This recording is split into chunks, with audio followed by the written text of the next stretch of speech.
আইনিয়ে ভাবনাত পছুৱাই জোৰণীয়া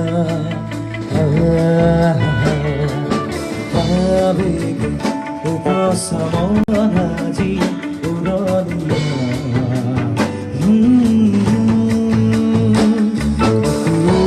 আইনিয়ে ভাবনাত পছুৱাই জোৰণীয়া মৰমেৰে মাতো